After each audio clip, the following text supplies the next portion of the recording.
Hi everyone, this is video 3 of a series on things I got wrong as a new manager.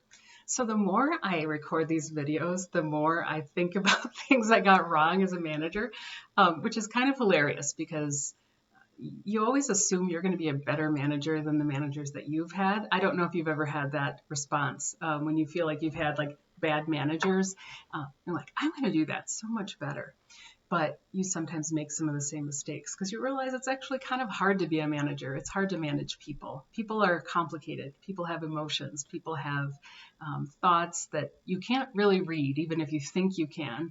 And they have different needs than you might have. So one of my mistakes was, and I love to listen to people, and I think I'm very empathetic, but one of my mistakes was failing to listen and to ask more questions. And so as a manager, sometimes if we've had experience in a certain field, it can feel very natural for us to give advice to people on how to solve problems. And, we're experts in the field, we know what we're doing, and so that feels very natural to us. But sometimes being a leader really is about helping other people develop the capacity to think and to think through their problems or think through their challenges. And so giving advice actually robs the person of a chance to really consider how they might solve a problem, which might be different or even better than the way you would have solved it. So one of the tasks as a manager, and I would challenge you, if you haven't tried this already, in a meeting, to see if you can only ask questions rather than make statements.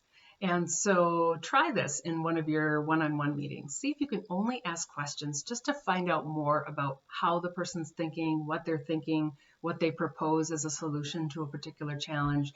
And you can just refrain from giving any advice unless they say, can I have your advice on this? Or can I have your feedback on this? But try to ask only questions just to see how this gets to this inherent wisdom of your professional employees that have so many great ideas. And some of those ideas might even be better than the ones that we have because we solved the problem at a time when there weren't the same resources, so they may have a creative solution that you haven't thought of.